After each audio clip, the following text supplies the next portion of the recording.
Sur le zinc de l'excellence, les étains de Lyon fêtent aujourd'hui leurs 75 ans. La reconnaissance d'un savoir-faire de haute qualité pour cette société labellisée Entreprise du patrimoine vivant. Valérie Benet et Laure Crozat ont suivi la fabrication de ces comptoirs d'exception. C'est notre série Un jour avec. On a beau s'appeler les étains de Lyon, effectivement, on travaille sur toute la France, à l'étranger.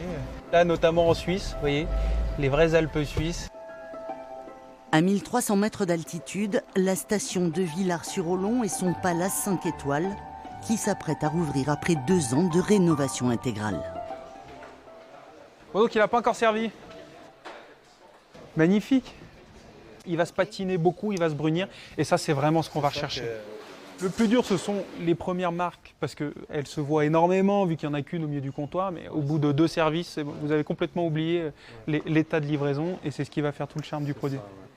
Dans un écrin de luxe, une pièce d'exception, 23 mètres de comptoir gravé sans raccord apparent.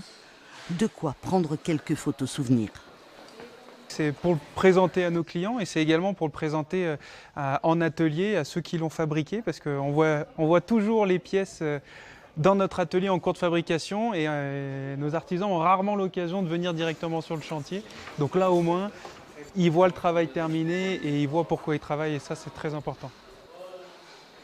Dans le quartier de la Fessine, l'atelier, lui, ne paye pas vraiment de mine. C'est pourtant ici que les étains de Lyon se sont fait un nom, avec un savoir-faire presque unique, le travail de ce métal si particulier. Alors nous, l'étain, hop,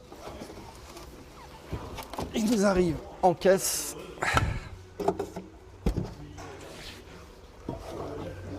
En lingot. Une précieuse matière première dont les déchets sont systématiquement recyclés dans la petite fonderie et qui est utilisée pure à 98%. Il y a un autre métal qui nous permet de rester de qualité alimentaire, mais qui permet de durcir l'étain pour qu'on puisse le travailler facilement sans qu'il se déforme. De l'étain pur, ça serait comme du chewing-gum, c'est tout. Donc ça fait partie de notre recette gagnante, on va dire. Pliage, polissage, boudinage ou encore cintrage, ils sont 4 salariés, tous formés ici aux particularités de l'étain, tous à la recherche de la perfection. Là, l'important, c'est vraiment la qualité du produit. On recherche vraiment la qualité de la soudure, la qualité de la finition parfaite.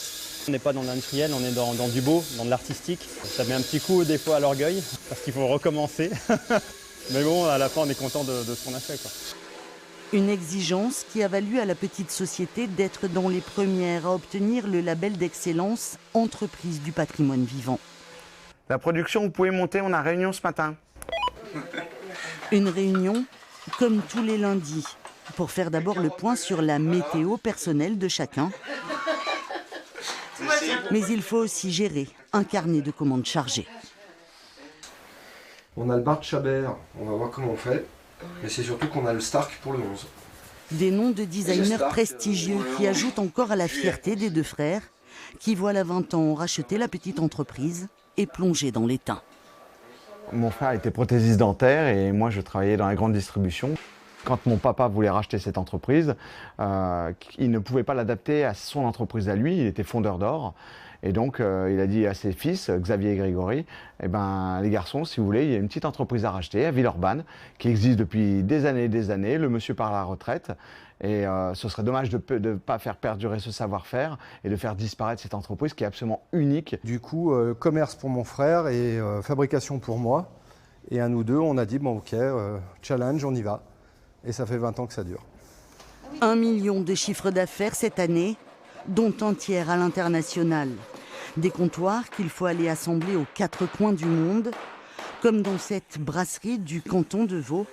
Là encore, les étains de Lyon se sont imposés comme une évidence. J'ai un petit peu consulté sur Internet, regardé un peu ce qui existait pour voir le rendu. Et je me suis dit, mais c'est magnifique, ça colle directement avec le concept de la brasserie. Avoir quelque chose qui va se patiner avec le temps, qui va prendre de l'expérience et qui va permettre de faire une pièce maîtresse où les gens auront du plaisir à s'accouder, comme je le fais avec une bonne bière. Et quand l'apéro de chantier vient ajouter au plaisir du travail bien fait, la satisfaction est totale.